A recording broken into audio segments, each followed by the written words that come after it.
Jaya Radha Madhava Kunja Bihari Jaya Radha Madhava Kunja Bihari Jaya Radha Madhava Kunja Bihari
Jai Shri Prabhupada ki Jai.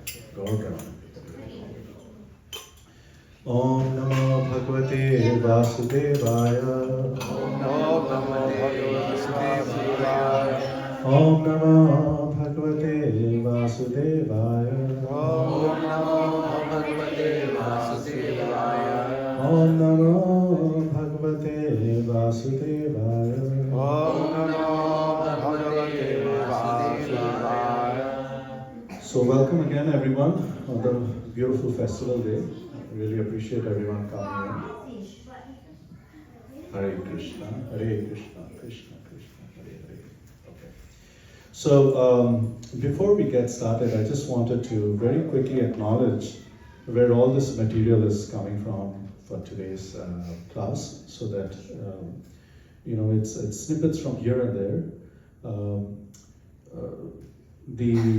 These preachers who I borrowed this material from have obviously done a way better job and superior job than I can ever hope to do. So when I mention them, please, if you have time, you should go and listen to the originals, because that will be way more erudite and scholarly than I will probably be able to present over here. So of course, first I wanted to acknowledge His Divine Grace, A.C. Bhaktivedanta Swami Srila Prabhupada, without whose blessing and mercy we would not actually even be here. And the commentaries that we will read, the purpose that we read, even the translations, they're all by His Divine Grace. So that's one. Then the bulk of the lecture has come from 2 or 3 sources. So one by Nitai Sevini Mataji, and another by His Holiness Radha Swami Maharaj. And there's a little bit of area which I have borrowed from one of the lectures given by Malati Prabhu, His Her Grace Malati Prabhu. So that, and of course I want to also thank my own spiritual master, without whose blessings and empowerment there is absolutely no need and no ability for me to speak. Okay? So we are reading from Srimad Bhagavatam, Canto 1, Chapter 1, text number 20.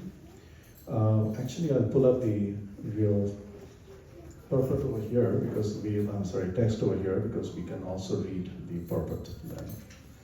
And I can increase this a little bit so that it's easier for everyone to also see. Okay. Kritavan kila karmani Saharamena Keshava Atimartyani Bhagavan Gudha Kapata Manusha. Translation and purport, sorry, it got covered. Translation and purport by His Divine Grace, A.C. Bhaktivedanta Swami Srila Prabhupada. Jai Srila Prabhupada.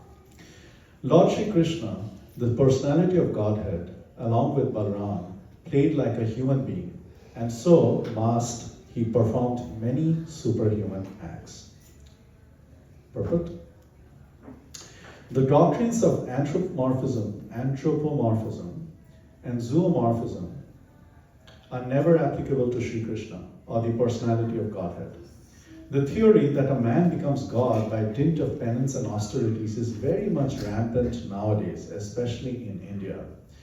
And of course, when Srila Prabhupada was writing this purport, so this wasn't in the 60s, this was several years prior to that, when he was in the Radha Damodar temple. That's when he wrote the purport to a lot of the chapters and shlokas in the first canto.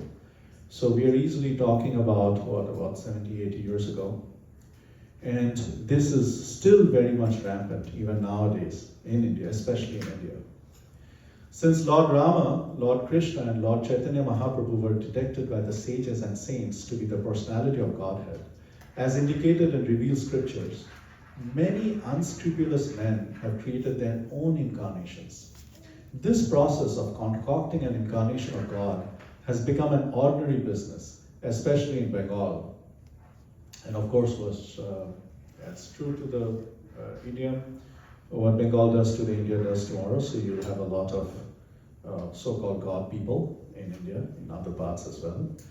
Any popular personality with a few traits of mystic powers will display some feat of jugglery and easily become an incarnation of Godhead by popular vote. Sri Krishna was not that type of incarnation. He was actually the personality of Godhead from the very beginning of his appearance. He appeared before his so-called mother as four-armed Vishnu.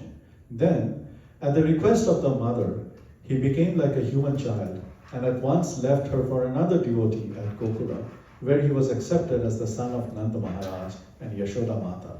Similarly, Sri Baladev, the counterpart of Lord Sri Krishna, was also considered a human child born of another wife of Sri Vasudeva. In Bhagavad Gita, the Lord says that his birth and deeds are transcendental, and that anyone who is so fortunate as to know the transcendental nature of his birth and deeds will at once become liberated and eligible to return to the kingdom of God.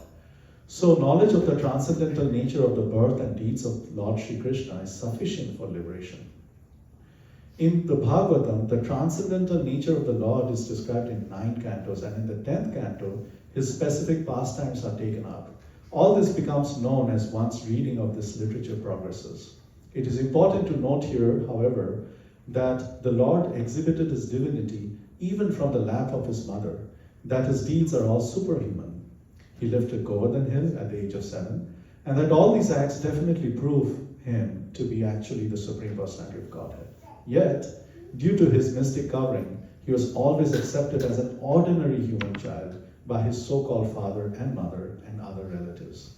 Whenever some Herculean task was performed by him, the father and mother took it otherwise, and they remained satisfied with unflinching parental love for their son. As such, the sages of Naimisaranya describe him as apparently resembling a human being, but actually, he is the Supreme Personality of Godhead. Now let's do Mangalacharan.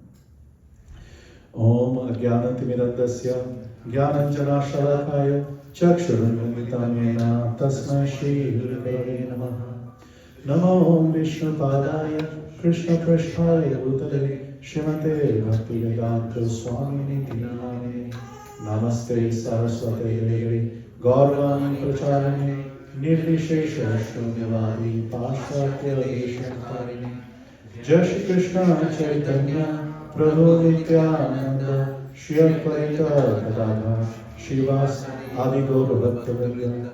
Hare Krishna Krishna Krishna Hare Hare Hare Rama Rama Rama Hare Hare. Mukam karoti vachalam pangum lankayate kari yat kripatam aham bande paramananda madhavam. So Hare Krishna. So we read the translation here that Lord Sri Krishna, the personality of Godhead, along with Balaram, played like a human being, and so masked he performed many superhuman asks. So there's a lot of times we have this question that comes up in different circles. So is Krishna the same as Balaram? Are they different? How are they different? How are they same? Is Balaram an expansion of Krishna? Is he a plenary expansion? What kind of expansion? What kind is an incarnation? So all of those things. So the way to understand this is that there is no difference between Balaram and Krishna. Balaram is Lord Krishna. Okay. But we see evidence of this in Chaitanya Charitamrita, in Adi Lila. This is from Adi 5.4 and 5.5, which you see out there. Sarva Avatari Krishna Shayam Bhagavan Tahara Ditya Deha Sri Balaram. The Supreme Personality of Godhead, Krishna, is the fountainhead of all incarnations, right? Sarva Avatari. And Lord Balaram is his second body, Ditya Deha. And furthermore, Ekoi Sharupa Dohe Bhinna Matra Kai Adho Kaya Bahar Krishna Lilaro Shahai. So these two are one and the same identity. They differ only in form. Lord Balaram is the first bodily expansion of Krishna, and he assists in Lord Krishna's transcendental pastimes. So a little bit of hint is given over here as to what is the role of Lord Balaram in Lord Krishna's pastimes. But our question still remains then, well, are they really then the same or are they a little bit different? So Lord Balaram is the same as Lord Krishna. And the way we understand this is the Lord essentially has two types of expansions. So one is called as Prabhava Prakash, another one is called as Vaibhav Prakash. So Prabhava Prakash is where the Lord expands himself in absolutely identical forms, identical in the way they appear, identical in mood, identical in their interactions, in the rasas, and so on and so forth. So an example would be when the Lord expanded himself in the Rasa Leela. So every single gopi thought that they were only dancing with Krishna, or they were the only ones who were dancing with Krishna. So there was factually no difference between the Lord in one group versus another group, and so on and so forth. And we see another example of this in Krishna Leela when Narad Muni sees that Lord Krishna is present in every single one of his palaces, and he's interacting with the queens in his unique way in every single one of those palaces. Okay? And so later on also we see similar examples like this when Chaitanya Mahaprabhu is dancing in the Rath Yatra, Jagannath Rath Yatra. And at that point of time, there are various different groups which are formed. And he is present simultaneously in all of those groups. And so this kind of expansion is called as the Prabhava Prakash. The other one, which is Vaibhav Prakash, where the Lord is the same, it's the same Lord, but he looks different. So Balaram is really coming into the second category, which is the Vaibhav Prakash. Okay? So now if we can think about what are the differences of Lord Balaram, can somebody point out like any differences that you can think of between Lord Balaram? So one obvious difference is obviously his color, right? So Lord Krishna is the color, blackish color of rain clouds, and Lord Balaram is very fair complexion. Okay? And what other things that we can see? Just by looking at the picture, we see that Lord Krishna is having a flute, and Lord Balaram does not have a flute. And Is that true? that's not true, you said? So you're saying Lord Balaram has a flute? If as you well? search you look in the Krishna book, when the Krishna and Balaram are going herding the calves, they're both playing flutes. Oh. You see in his right hand? You see in his right hand? What's that? Oh, you're right. That is a flute. Yeah. So I guess this was incorrect. Okay. So Balaram and Krishna looks like that is one point of similarity. They might even have flutes. Okay. Something would say. I'm sorry? There's four things that we say that Krishna has that no other Vishnu expansion has. Right. So Venu Bhaktavasaya, Madhurya. Venu, yes. Rupa Madhurya, Mm-hmm. Lila Madhurya, And Bhakta. Prema Madhurya. Yeah. So those four. Those are the Does Lord Balaram have those four? Balaram would not have those, right? And so what other things can you think of? So there was this dialogue which is going on between Yamuna Devi and Madhudvisha Prabhu back in the days. And they were discussing and debating what is the difference. And Yamuna Devi said, well, the only difference, or the biggest difference between Balaram and Krishna is that Krishna is the only one who can associate with Srimati Radharani and Balaram cannot. And Madhudvisha Prabhu said that no, the biggest difference is the color of their skin. And so they come to Srila Prabhupada, they come to Tamal Krishna Goswami Maharaj. And Tamal Krishna Goswami Maharaj then goes to Srila Prabhupada and he says like, oh, Srila Prabhupada, could you please help us solve this debate? And what was it? Well, Yamuna Devi is saying that Radharani's the biggest difference is that Radharani's association is only with Krishna and never with Balaram. And Srila Prabhupada said, yes, you're right. Yes, she's right. And said, well, but Madhudvisha Prabhu is saying the biggest difference is the color of the skin. And Srila Prabhupada said, yes, he's right. And Tamal Krishna Maharaj said that, well, then how can both of them be right? He said, yes, you're right. And said, well, then what is right? So you decide. So this was an interesting pastime which I read, and I thought I would just share with you. So, Lord Balaram is Krishna, but then we have to then understand that why does Lord Balaram appear? So one of the reasons which he appears is that Lord Krishna is the Supreme Personality of Godhead in the mood of someone who's accepting service, of God who's accepting service. Okay? And we are people do not necessarily know, jivas would not know, certainly, others as well, how best to serve the Lord. So he expands himself as Lord Balaram simply to display how best to serve the Lord. Serving Krishna is the very, very best way possible. So that is one of his major goals. And without the presence, without approaching Lord Balaram, there is absolutely no way that we can approach Lord Krishna. Srila Prabhupada mentions this in quite a few purports and in a few lectures that I heard and read prior to this class.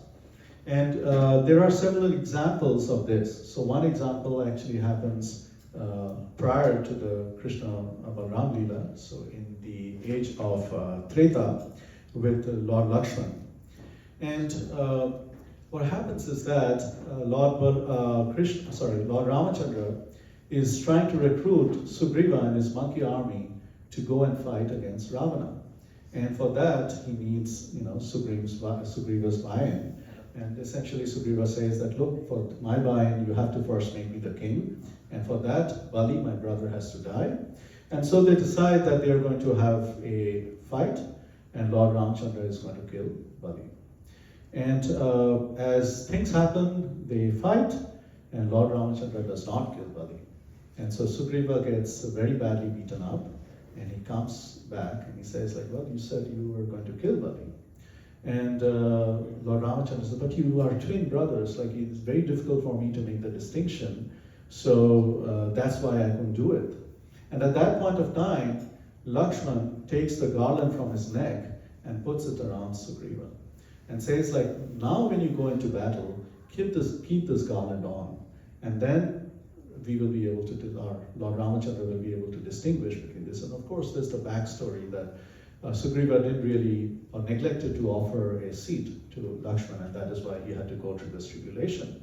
But nevertheless, the main point over here is that without approaching the mercy of Lakshmana, without approaching the mercy of Balaram, one cannot secure the mercy of the Supreme Lord.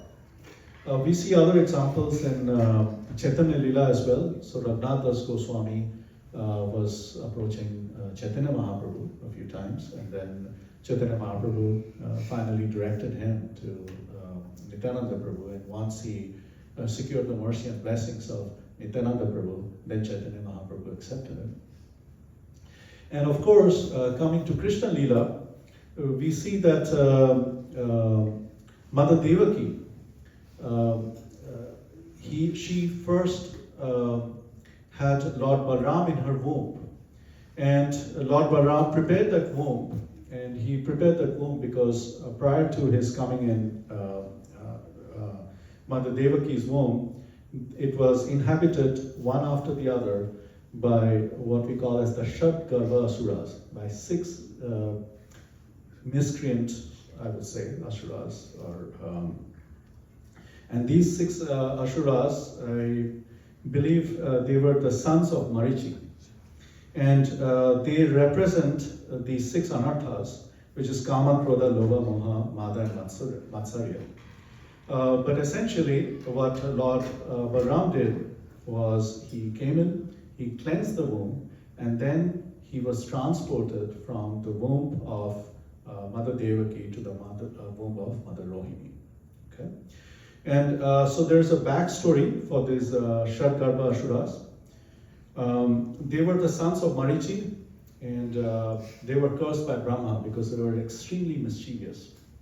And when Brahma cursed them, he said that, you know what, you cannot be celestial beings, you cannot be in the mode of goodness, so you really have the mentality of Asuras. So you should go take birth in the family of Asuras. So they take birth in the family of Hiranyaksha. And so Hiranyaksha has a son called Kalanemi. And Kalanemi's sons are these six sons of Marichi. I'm sorry, these six sons, not sons of Marichi. So these six. And so over there also they are incredibly mischievous, and they absolutely get on the nerves of Hiranyakashipu. So Hiranyakashipu curses them that in your next life, you will die in the hands of your father. And so Kalanemi appears as Kamsa, and these six sons then appear in the womb of Mother Devaki, and Kalanemi or Kamsa kills them one after the other. So that's the backstory. The point here, of course, is that Lord Balaram's major role over here is to make sure that everything, whatever is necessary for the Lord's appearance, for the Lord's facilities, are provided in time and in full. Okay? So let's talk about the appearance of Lord Ram. So again, back in the previous yuga, in the Treta Yuga, let's rewind to the time when Mother Sita is being kidnapped by Ravana. And of course, we won't get into the details of the Maya Sita and the real Sita and so on. But Lakshman has been instructed very clearly by Lord Ram never to leave the side of Mother Sita, never to leave her unattended. Okay? But Lord Rama calls out, or Marichi calls out in the voice of Lord Rama that Lakshman, come and help. I really need your help over here. To that, of course, I'm paraphrasing. And Lakshman is not at all disturbed, but Mother Sita becomes very disturbed. Like, Lakshman, your brother is calling you. You have to go. Like, no, that's not my brother. That's somebody else. It's like, no, it's your brother. Okay, Lakshman, come help. See, it's your brother. Can't you hear this? Like, no, it's not. Mother Sita, don't be disturbed. Like, no, I know why you're not going. You're not going because you want, your brother to perish. And that is why actually you accompanied us. So that after your brother leaves, then you can enjoy me. So these words really sting Lakshmana's ears. And he draws the Lakshman Rekha, he goes, and you guys know the rest of the story. And when he goes over there, when he reaches the side of Lord Ramachandra by that time has already killed Marichi. And he's surprised to see Lakshman. It's like, what are you doing over here? Well, we heard your voice. No, that wasn't my voice. That was, this demon. He was making that kind of sound. Like, no, it was very realistic, and Mother Sita was getting very disturbed. So it's like, oh, you don't have to listen to Sita. Like, but she said all this, and it really hurt. Like, you don't pay attention to all this. So poor Lakshman, he got it on one side from Mother Sita, and he got it from the other side from Lord Rama. So this time he decided that going forward, I'm going to come in as the elder brother. So that's a pastime. So Lakshman decided to come as the older brother, Lord Balaram. So he shifted from the womb of Devaki to Mother Rohini's womb. And when he was born literally like 7 days past on Purnima, and Krishna is born on Ashtami, on the 8th day, so after Purnima. So there's a gap of 7 days between them. And so when he was born, Mother Rohini looked at him and said, wow, he's so incredibly beautiful. Am I carrying a baby or a basket of fruits? Like beautiful cut fruits, and his cheeks were so red, like reddish like apples. Like, the example given in the Shastras is of Bimba fruit, just like Krishna and the Damodar Lila, and so on. And he was, his skin was soft and fair like milk or like cotton. And he had a glow around him. And so he had this long eyes which extended right up to his ears almost. And so when Mother Rohini and the rest of the gopis saw, they were completely mesmerized. Okay? So because they were so close together in age, Krishna, of course, once he was born at the prison house, we all know the story, he was also transported all the way back to Vrindavan. So they literally grew up together. So they spent all of their pastimes, all their milestones together. A lot of their childhood pastimes, they played together, they stayed together. And so one was, I just noted down a couple of pastimes. So when they were young kids, they would hold on to the tails of these calves, and these calves would get like really alarmed and they would start running. And as they would run, they would drag Krishna and Balaram. And Krishna and Balaram by that time would be like really scared to let go of the tail of the calves. And so it would be really funny with them also both exhilarated and scared, and the calves are also like running around, and all the gopis would look at them and start laughing heartily. Another childhood pastime at that age was they would crawl right behind the gopis, because they wouldn't be able to look all the way up to see who the actual gopi is, but they would crawl behind the gopis.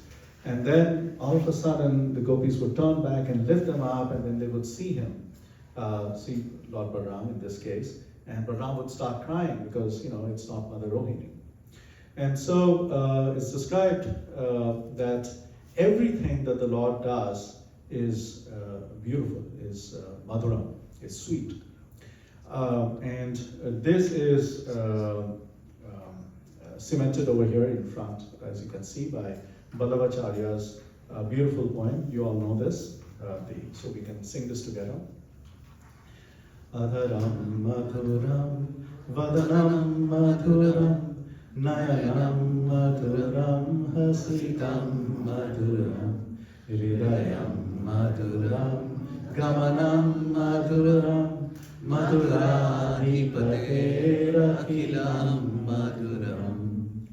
So everything is beautiful. The adharam, vadanam, so the appearance, the body of it, the eyes, nayanam, madhuram, their smile is madhuram, their heart is madhur, his heart is madhur, the way they walk, their gait is madhur. So this is, even when he was crying or he was getting annoyed, even that was so madhur, that was so beautiful to look at. So as they grew up, they finally graduated from Vatsapalaka to Gopalaka. So Vatsapalaka are the cowherd boys who take care of the Vatsas, or the cows, and the Gopalakas are the ones who take care of the cows. And at that point of time, Balaram would take it upon himself to walk several feet ahead of Krishna, while Krishna is, walking with his beautiful gait and looking here and there and stealing sidelong glances with the gopis and doing all sorts of different antics. Balaram would be marching forward to clear the way for Krishna. So he was most concerned that Krishna should not encounter any bushes or thorny shrubs or thorn or big stones on the path, and so that was one of his services. So as you can see over here, there was a pastime that involved the slaying of a demon called Dhenuka. Dhenuka is the donkey demon. And the way this happened is, this happened right after the gulping of the forest fire, and all the cowherd boys, and of course Krishna Balaram, but definitely all the cowherd boys, they were very tired after that pastime. And they were just, strolling around, and they were tired and hungry, and it was quite hot from that, forest fire. So they were looking for some shady place, and they were passing by on the outskirts of this forest called as Talaban, which had a lot of tala trees, or giant palm trees. Okay, and when they were passing through that place, they got the aroma of the tala fruits. And Bhaktivinoda Thakur in his Krishna Samhita describes this pastime very beautifully. And he says that, this forest was inhabited and was at that point of time controlled by this asura called as Dhenukasura, which is the donkey demon. And the donkey demon represents selfish ends. It's like, this forest belongs to me, the tala trees belongs to me, the tala fruit belongs to me. Nobody else can come over here. So the ultimate, non-immigration policy over here. Okay, so that is one aspect of it. The other aspect that he was filled with gross material desires, that this is mine and mine only. And the third thing that Bhaktivinoda Thakur mentions is that he was resplendent with ignorance and spiritual knowledge. So armed with all of these three defects, Dhenukasur said that, well, there's no way that anybody can come over here. But he was resting at that point of time, so Balaram walks in over there and starts shaking a tala tree. Tuk, tuk, tuk, tuk, tuk, tuk. And so a few of the tal fruits start falling from the top of the tree. And as they fall, they make some noise. Thud, that thud, thud, thud, thud. And this noise and the vibration of shaking the tree wakes up Dhenuka. And Dhenuka then gets up and sees that there's this person who's doing that, and he rushes towards that person. And so he rushes towards Lord Balaram, and Lord Balaram simply just sidesteps him. And Dhenuka again rushes, and this time he hits Lord Balaram, but Lord Balaram doesn't even budge a little bit. Okay? It makes no difference to him. And then Dhenuka takes a few steps back and again starts rushing in. And the strength of the donkeys and some of these hoofed animals are on their hind legs. So Lord Balarama again sidesteps, catches hold of his hind leg, and starts just swirling him over the head again and again, and then he throws him on top of the highest tala tree. And Dhenukasur, he reaches that top of the tala tree, he loses his life, and he creates his domino effect. So the first tree falls, and then the second, and the third, and fourth, and so on and so forth. All of them start falling down. So there is a backstory to who Dhenukasur really was. So Dhenuka is actually a son of Bali Maharaj, Sahasika. Okay, so we know the lineage. So we saw the movie yesterday, right, about Prahlad Maharaj. And so Prahlad Maharaj, and then Virochana, then Bali Maharaj, and then Sahasika. So one day, this gentleman, Sahasika, he was enjoying in the company of 10,000 celestial women. And he was playing in the water and making a lot of noise. And of course, Durvasa Muni happens to pass by that place, and he's certainly not appreciative of this behavior. And Sahasika does not change his behavior even after seeing Durvasa Muni. And so Durvasa Muni says, look, you're making a sound. You think it is a beautiful sound, it is a sound of opulence, but it is just like the braying of a donkey.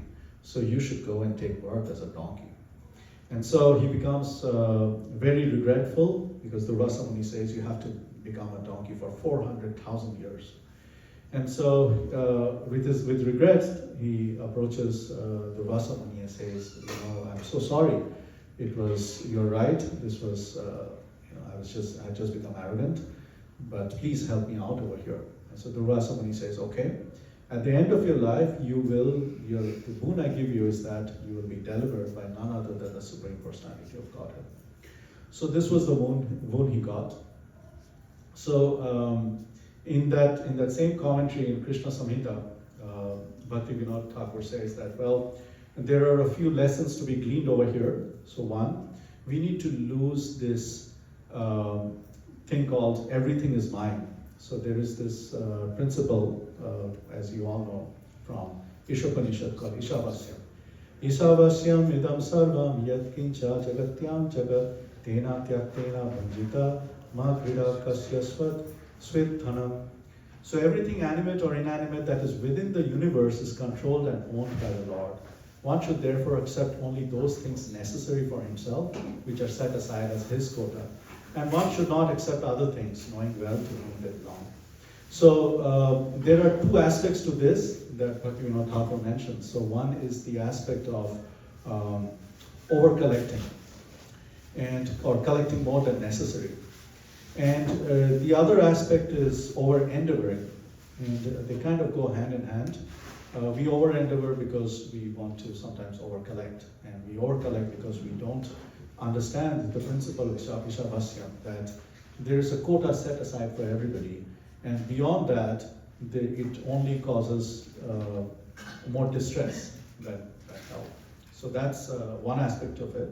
The other thing that he said that we can glean from it is to simply surrender to the Lord. So Dhenuka, when he saw Lord Balaram, he had the opportunity to immediately say, you know what is mine is yours. Or he could go even, it's not expected for him to go deeper and say that, well, everything is yours, nothing is mine. Idam Narayana, idam Namama. But he can always say that, well, whatever is mine is yours. But he did not even do that. This is another principle. Whenever we are faced with anything, any kind of opulence in our life, we would say that, well, my dear Lord, this actually just belongs to you. I'm just the caretaker over here.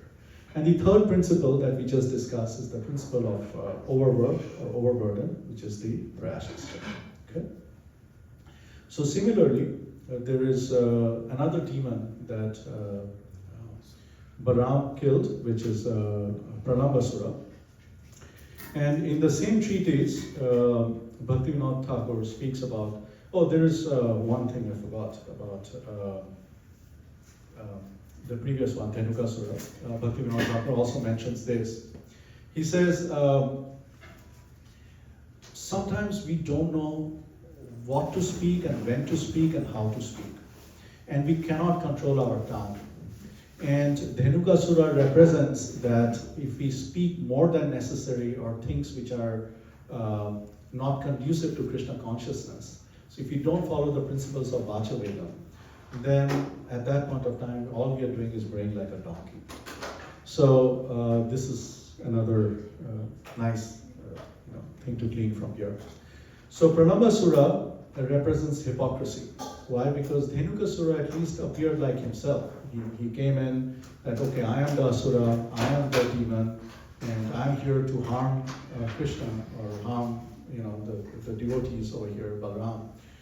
But Pralambasura did not come like that. He came disguised as a devotee. And so he came disguised as a Gopa, one of the cowherd boys. So he represents, therefore, hypocrisy, where we are pretending to be somebody that we are not. And as the story goes, they are having a nice match, and two different parties, and the loser has to carry the winner on their shoulders. So Krishna's party lost, and Balaram's party won. So Balaram had to be carried on the shoulder of one of the Gopas. And so this is the particular Gopa who decided to carry Balaram, and he was actually Pralambasura. So he carries Balaram, but after going a certain way, he changes direction from the rest of the folks. And his thinking was, there have already been so many demons which have been destroyed by Krishna. So there is something mystical about this person. And either he's very strong or he's protected by some divinity. But he's also extremely attached to this gentleman called Balaram. And so, if we do something to harm Balaram, then that is completely going to break Krishna. So the way to defeat Krishna is by defeating Balaram. And so he takes Balaram on his shoulder and he tries to go to a secluded place so that he can kill Balaram. But Balaram realizes this, and as soon as he realizes this, he makes himself very, very heavy. And then after some time, Pralambasura can no longer bear the weight of Balaram, and he falls down. And as you can see from the picture at that time, Balaram with his fist hits him on the head. Doom. And Pralambasura really just dies. So there is the main lesson to glean over here is that although we can be hypocritical, the Guru, which is represented by Lord Balaram, can show us the mirror of what we really are. So we cannot hide in front of the Guru. And once that happens, and the Guru does it in a very heavy way, or may do it in a very heavy way. Okay. So this is another beautiful pastime. So then they grew up. They went to Mathura. Kamsa was killed, and then the battles with Jarasandha, and then moved to Dwarka. So a lot of different things happened. And in Dwarka, they lived for many, many years, of course. And after some time, Balaram decided that, Krishna is not going to Vrindavan anytime soon, so I will go over there and I will see how everybody is doing. So he makes his way all the way to Vrindavan. And over there, he associates with all the Brajvasis, and he has his own set of gopi friends. He associates with them. And while he's associating with them, he drinks this beautiful drink called Varuni. So Varuni is honey, made of honey, and then there's camphor, there's some tulsi, maybe other things as well. And he becomes a little bit intoxicated by drinking Varuni. And then he decides to play in the river Yamuna with his gopi friends. And so he takes them over there, but Yamuna it recedes. And so Balaram requests Yamuna Devi to come, but Yamuna Devi kind of cowers and refuses because she's not very sure about the move. And at that point of time, Balaram takes his hull and he says, okay, if Yamuna is not going to come, then I'm going to tear her into multiple tributaries. I'm going to drag her so that she has to come through those tributaries. And so Yamuna gets very, very worried and very scared. And she appears, as you can see in the picture, in front of Lord Balaram. And this is very nicely cemented in this Das Avatar Stotra by Jayanti Goswami. So we can again sing this together. Vahasi vapusi vishwadev vasanam jalatarham halakati pitilita yamunabham keshavrita haladhara rupa jai jagadisha hare jai jagadisha hare jai jagadisha hare. So Keshava, Lord of the universe, or Lord Hari, who have assumed the form of Balaram, the wielder of the plough, all glories to you. On your brilliant white body you wear garments the color of a fresh blue rain cloud. These garments are colored like the beautiful dark hue of the river Yamuna, who feels great fear due to the striking of your plowshare. Okay? So the Lord over here, as we see, is called as Haladhar. And there are multiple reasons why he's called Haladhar. So the obvious reason is because he is holding the hala, okay, or the plow. And the other reason, the symbolic reason over here is the Lord Balaram, he plows the field of our heart. And as he's plowing the field of our heart, he's removing all the weeds of anartha. And he's making it ready to receive the bija of Krishna Prema. Okay? And so that these seeds of bhakti can be sown. So that is another reason why it's called as Haladhar. Okay? Let me see. Yes, okay. The next pastime which we have over here is later on about the deliverance of Roma Harsana Sutta. So we all know the story, Naimisharanya, and the sages come together and they want somebody who's qualified to recite the glories of the Lord in the form of Srimad Bhagavatam. And Roma Harsana Sutta is, as the disciple of Srila Vyasadeva, is chosen and put on the Vyasasana. And as that happens, after just a little bit of time, Lord Balaram walks into the assembly, and all the sages in the assembly get up in respect, in reverence to Lord Balaram, with the exception of Roma Harsana. And Lord Balaram immediately walks up to Roma Harsana, takes a blade of grass and touches him with this blade of grass, and immediately Roma Harsana Sutta leaves his body. And the lesson to be gleaned over here is Roma Harsana Sutta was speaking about something that he wasn't necessarily qualified for. He didn't have the purport, the realization of whatever it is that he was going to talk about. So he was talking about the glories of the Lord, but he couldn't recognize the Lord himself. when we speak in any assembly, we have to realize that, well, what is the depth and breadth of our knowledge anyways? Everything, like I was mentioning at the very beginning, it is coming from some other source. It is coming from some other person. We are simply sitting or standing somewhere and repeating whatever it is that we have heard. And once we realize that we have this deep humility in us that idam nama, I don't really, this doesn't belong to me. This belongs to all the Gurujanas who came before me. And if we give credit to that, then only we can understand what our position is. And we'll be able to then recognize other eminent personalities amongst our midst. So I was saying earlier that, look, we are so blessed over here to have one of our prominent advanced disciples of Srila Prabhupada over here. So why not, as soon as I wrap up, we'll hear from him. And that will be great for everybody. Okay, Prabhu, if we had known that you were going to come, then we would have requested you to speak to begin with. So this is the purport of the slaying of Romaharsana Sutta. So of course, when Romaharsana Sutta was killed in that way, all the sages said, "What have you done? What have you done? Now who's going to recite this?" And then it was decided that, well, what about his son? His son has also read from his father, and it will be the same thing. And Balaram gave them the offer that, well, I can bring him back to life. He said, like, no, there must be a reason why you did this, and that's okay. You don't have to bring him back to life. But what you can do is, there is this demon nearby who stays. His name is Balbala. And he creates a lot of problems over here whenever we are trying to do yajna. All the impure things he comes and drops at the yajna pit. So please, if you can rid us of that aspect, then that would be great.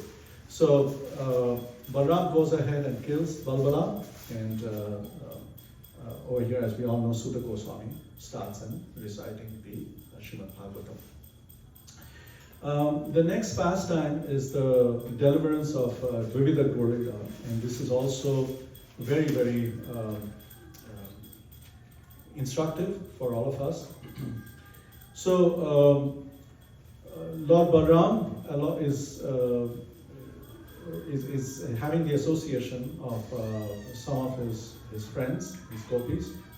And at that point of time, this Dvivida gorilla comes and makes a lot of, not just makes a lot of noise, makes a lot of obscene gestures, and generally creates a lot of nuisance. And then after some time, he starts making these gopis uncomfortable and makes them anxious. And at that point of time, Balaram says, I'll have no more of this. So he gets up and with one bash, he kills this Dvivida gorilla. And the instructive part over here is this Dvivida gorilla is not an ordinary person. This Dvivida gorilla actually happens to be one of the generals in Lord Ramachandra's army. So he has been there since the previous yuga. And so he directly served the Lord, and served the Lord in a very intimate way and in a very extensive way, right? And so what happened over here? So he got into a really bad association of Narakasura. And in that bad association, he turned into this. But how did he get into the bad association of Narakasura? How can somebody who's so intimately associated with the Lord get into that kind of bad association? And the story goes that when Lakshman was incapacitated by Indrajit's Nagapasha, Astra, his arrow, at that point of time, this General Dvivida, looked at Lakshman and said, and in his mind he was thinking that, look, okay, I can imagine Lord Ram being, God, but Lakshman, he's just an ordinary person, right? He's not really, there's nothing great about him. And so as soon as that seed of doubt comes in his heart about Lakshman, then it sows the seed of his downfall as well. So eventually he gets into bad association, and that caused his downfall. So the purport over here is, there is this, in one of the offenses against the holy name is Guru Lavagya. But the way this offense is really written is not that just as a Guru Ravagya, but in thinking the Guru to be an ordinary person. And when we think the Guru to be an ordinary person, at that time we don't follow the instructions of the Guru because, I eat, he eats, I sleep, he sleeps, he's just like me. He's probably just a little bit more advanced in Krishna God, or whatever it is. That becomes our mentality. And therefore, why should I even listen to him? And so this we have to be especially careful about, that the Guru Ravagya doesn't come into our mind. Okay. And as we saw in all of these examples, and there are other examples as well where Lord Balaram kills Rukmi and he does a bunch of other things as well. The general impression we get is Lord Balaram, and through his incarnations, let's say Lakshmana and so on and so forth, he's very hot-headed, he's very angry all the time, he's always punishing people, he's always, he's not very tolerant of faults. But nothing could be farther from the truth. And so in this age, in the age of Kali, we see that he comes under the guise of Lord Nityananda. And Lord Nityananda represents mercy in its entirety, the length and breadth of mercy. So there are a couple of aspects that we see over here from this pastime, as you can tell. This is the deliverance of Jagai and Madai. Again, everybody knows over here. Lord Nityananda is requested along with Haridas Thakur, along with Haridas Thakur to go to different parts of the village and to different people, approach different people to chant the holy name. And so the lesson over here for us is we should be ready to take up any service for the pleasure of the Lord, any service. And sometimes we see that we have this hang up that, I can do this, but I cannot do this other thing. Or I can't, book distribution is too embarrassing for me, or whatever other thing. Or, nobody wants to do any kind of management because, people who are managers must be, in Maya, or they must be like super proud or arrogant or really angry people. And they must not be like very advanced devotees and so on and so forth, right? But we should be ready to take up any service for the Lord at any circumstance. And the other thing is when Lord Nityananda approached these people, he didn't approach them with this air of superiority. He didn't say that, no, I'm God and I can deliver you. There was no promise being made just like that, if you don't do this, then this will happen. There was no threats being made, sorry, that's what I meant to say. Instead, he was begging. And he was saying, please, I humbly request you. I fold my hands and bow down before you and say, can you please chant the Hare Krishna Maha Mantra just once? Please, just take the name of Lord Hari. And many people would just abuse him. And then they would say that, we don't want to chant, get away from here, you're this beggar, and so on. And he would still take it in his stride. And he would roll on the ground with dust stuck to his body. And he would say, please, just once, please chant Hare Krishna. I'm not going to chant Hare Krishna. You just chanted Hare Krishna, thank you.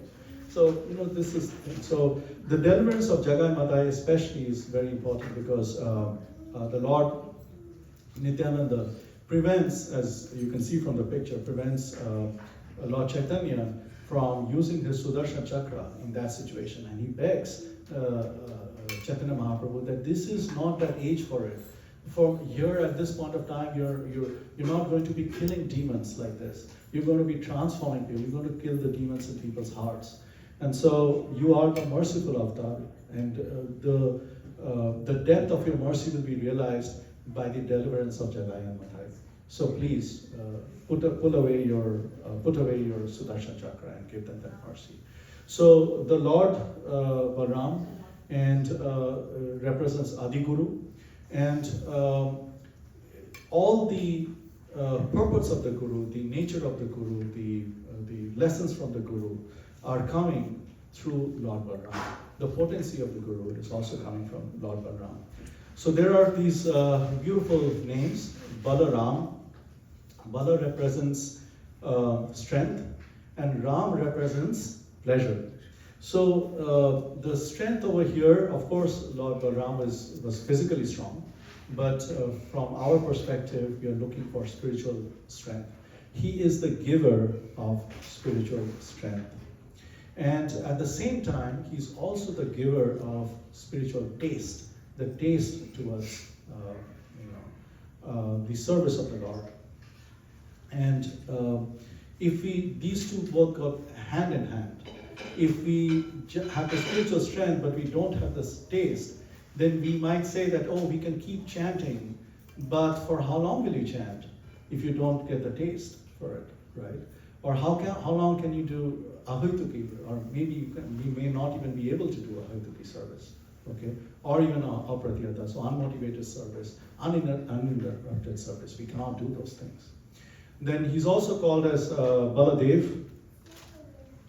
So Baladev is because he gives us intelligence.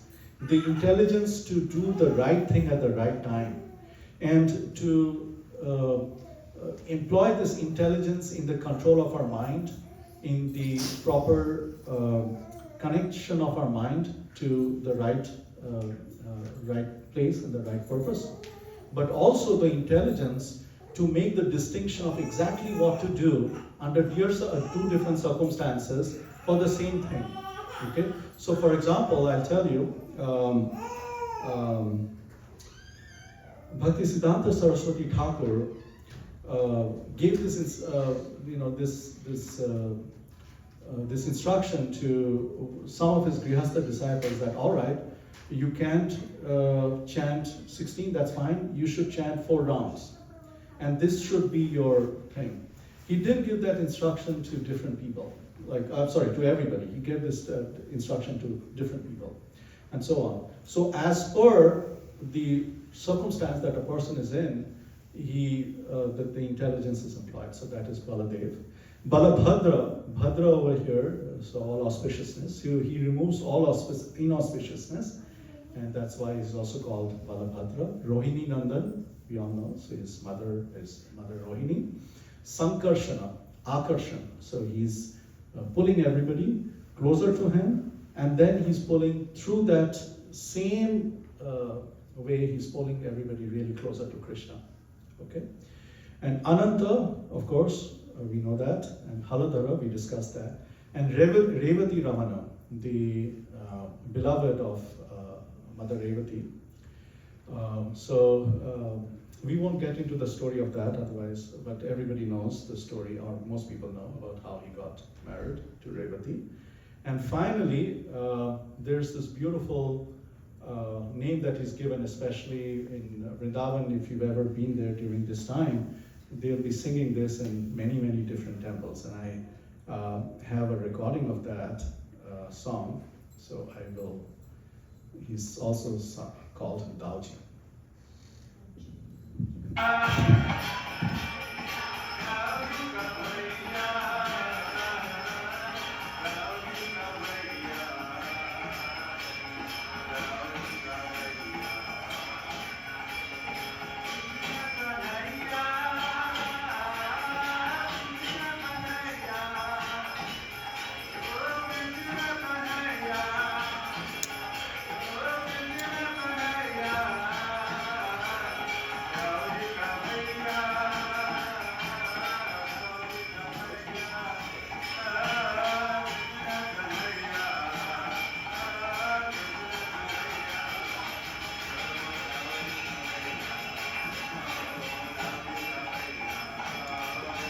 So I'll request everybody, so if possible, visit Vrindavan during this time, and you'll hear this song in many different temples. So it's probably on the group. Okay. So I'll end over here. Any comments, and then I will turn it over to Prabhu, and then he can tell us a little bit, regale us a little bit about Lord Balaram. So any comments or any questions or anything, especially comments and feedback from anybody about what we heard or read? Okay, so then let me turn it over to Prabhu. Actually, let me get this. Can you get this? This will be so much better, easier.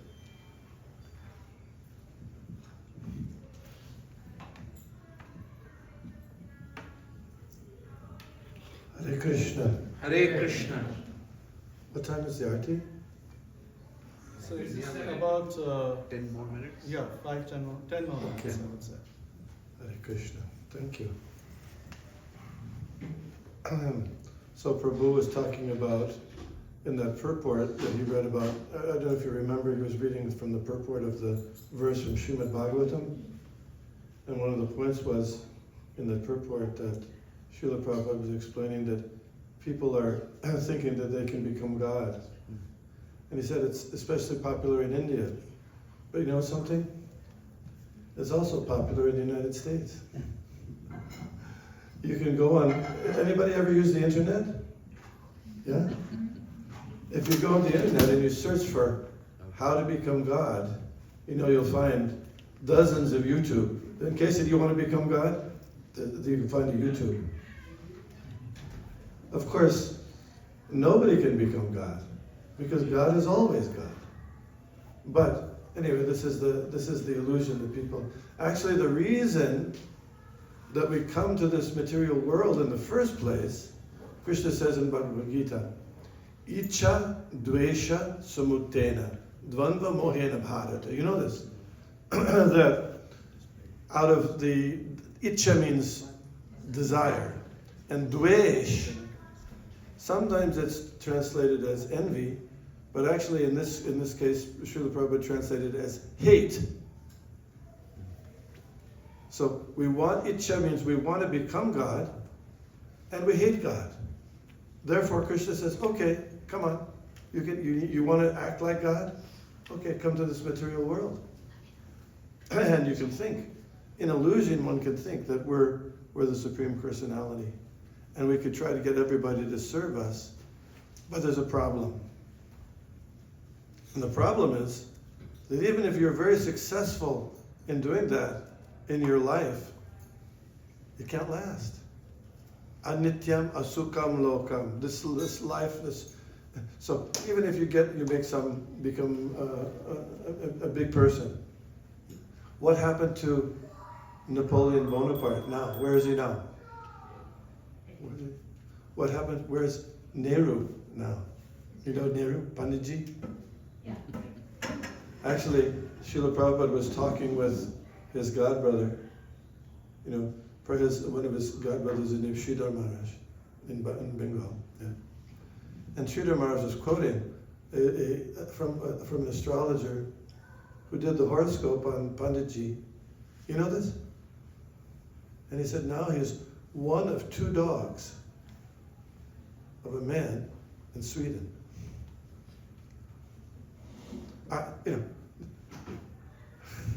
Because we have this life, if we use our life properly, what's the purpose of our life? The purpose of our life, according to Vedic understanding, is to make progress in spiritual life, to free ourselves from the cycle of birth and death. Most people don't know that. Nate vidu swartagatim hi Vishnu durashaya de bahirartamanina. In general, we're being misled by false leaders, false prophets, false gurus, false incarnations. And what happens when a person is blind and is led by another blind person, what happens? It's a bad situation, right? They both get in trouble.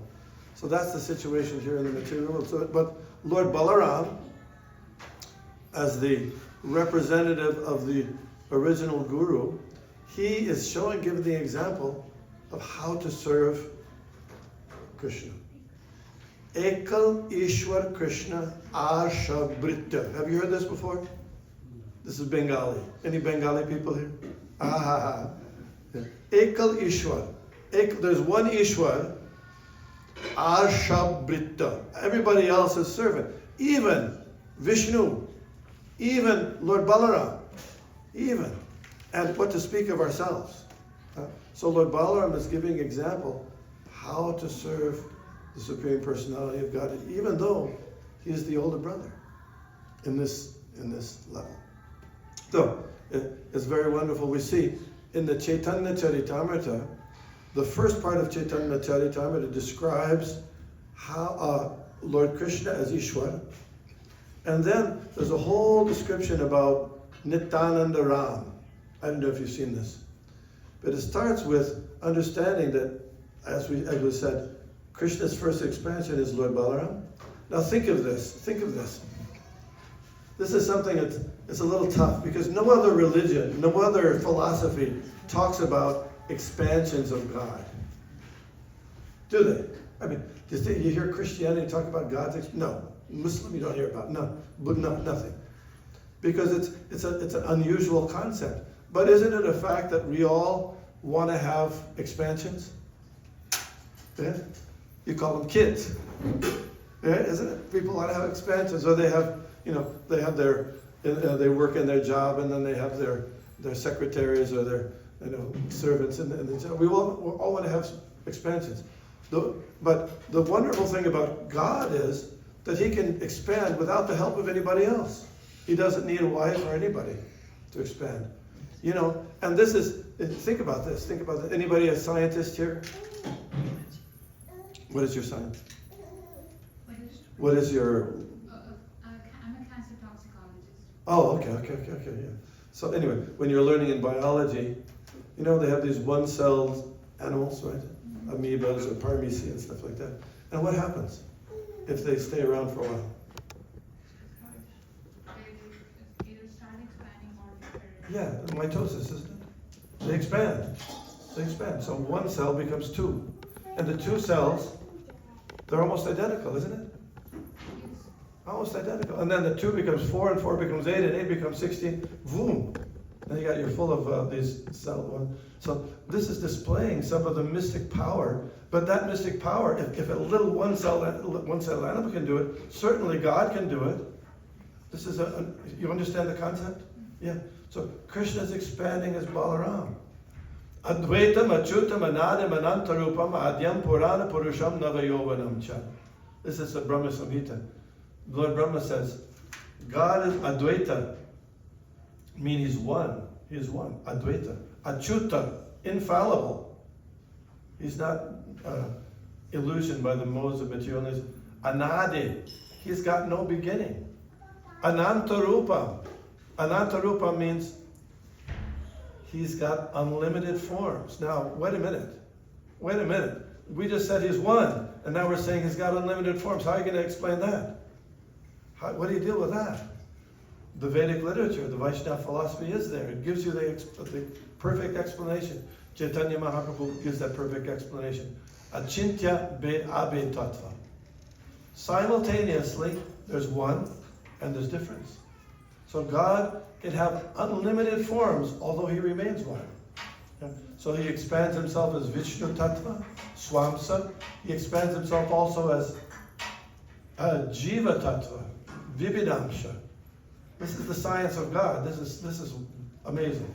Lord Chaitanya taught the science of God. So those people who are serious about understanding spiritual life, study this stuff. Lord Balaram, He is the original spiritual master, and He can help you understand this stuff. But without His mercy, you won't be able to understand. You have to take shelter of a bona fide guru. Therefore, the nice verse is there in the Srimad Bhagavatam. Atapi te deva padam bhujadvayam. You know this one? Prasado leshan ugrahita evahi janati tatvam bhagavan mehimno nachani me kopi chiran vichilman. He says, this is Lord Brahma also speaking. He says, you can go on speculating for thousands and thousands of years, but you'll not even be able to get any understanding of God. But if you get a drop of His mercy, prashadu lesha, lesha means a drop. If you can get a drop of His mercy, then you'll be able to understand something. So we're fortunate today that we can get a drop of mercy of Lord Balaram through his great devotees like Srila Prabhupada. That's the method to get Yasya Prashada Bhagavat Prashado Yasya Prashada Nagati Kutopi. By getting, if you want the mercy of God, you get the mercy of the Guru. But without the mercy of the Guru, you get nothing. You get nothing. So we can remember that today, Lord Balaram's appearance day. Madhavatiti Bhakti Janani Jatani Palani Kodi. And these days like today, remembering these things, they inspire our devotion. Hare Krishna. Thank you. Oh, who's in charge here? Yes, not in charge, just myself. Yeah, you're in charge, it's okay. You can be in charge, it's fine. Hare Krishna. Hare Krishna.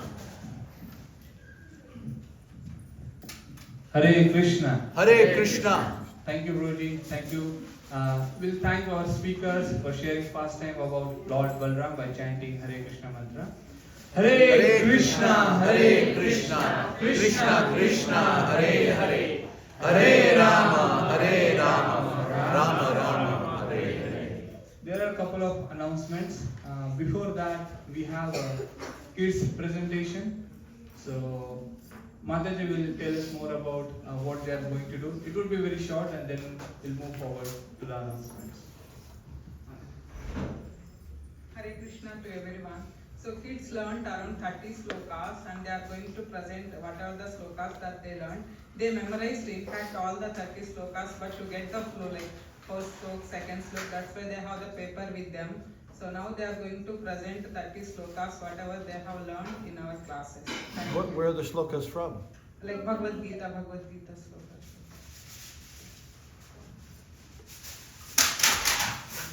30 shlokas, that's a lot.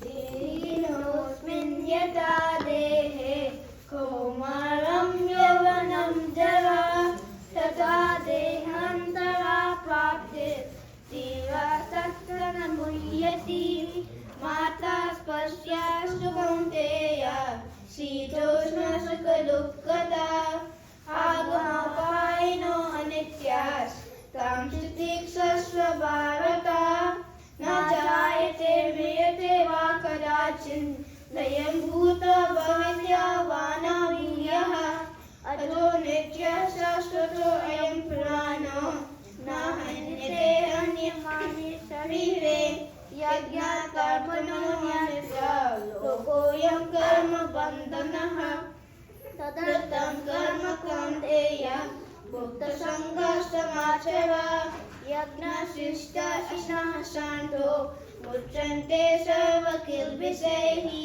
mujte te tvagam papa ye pajantya atmakaranat evam parampara praptam imam rajasya viduhu sakalene hamata yogunamasta parantapa yada yada hi dharmasya glanirvati bharata advitanam adharmasya tadatmanam vidamyanam pavitranaya sadhunam vinasaya tridusvitam dharma samsthapanataya sambhavami yuge yuge janma karma cha me divyam evam yo veti tattvatah tayatva deham punarjanma neti mameti shodhana Thakur vanyam maya shishtam Karma vibhagasah Tasya kartaram abhima Vidya kartaram avyayam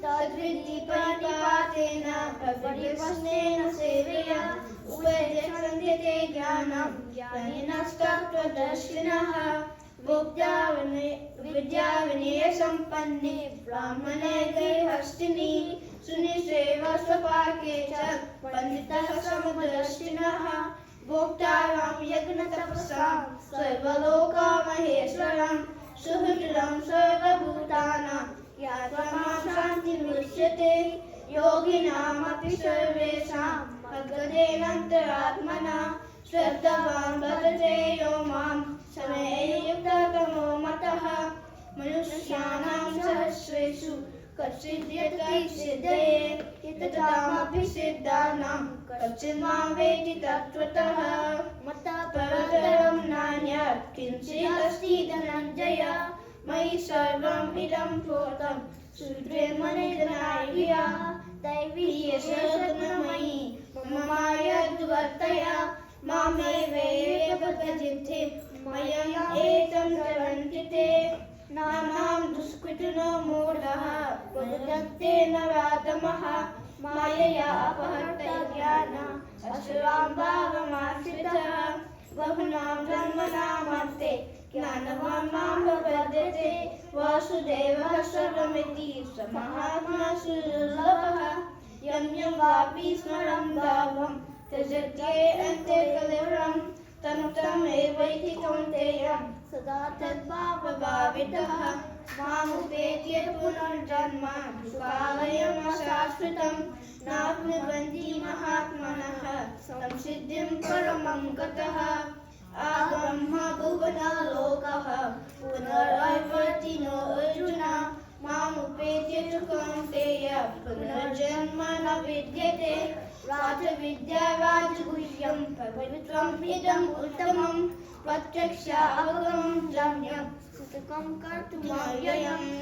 मया ततम् इदं सर्वं जगदव्यक्तमूर्तिना मत्स्थानि सर्वभूतानि न चाहं ते स्वस्थितः मया दक्षेण प्रकृतिः सृजते सचराचरं हेतुनानेन कौन्तेय जगति परिवर्तते अवजानन्ति मां मूढः मनुष्यं तानुमाश्रितं परं भावम् अजानन्तो मम भूतमहेश्वरम् अहं सर्वस्य प्रभुः मत्तः सर्वं प्रवर्तते इति मत्वा भजन्ते मां बुद्धभावः समान्वितः मच्चित्तमद्गतः प्राणः बोधयन्तः परस्परं कथयन्तश्च मां नित्यं तुष्यन्ति च विमरन्ति च तेषां सततयुक्तानां भजतां प्रीतिपूर्वकं ददामि बुद्धियोगं तं येन मामुपयन्ति ते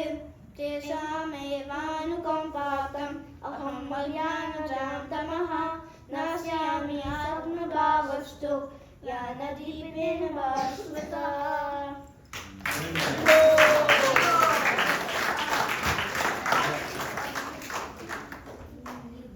Very nice. Hare Krishna. So the first announcement is next week we are celebrating Sri Krishna Janmashtami. Hari Bol. Hari Bol.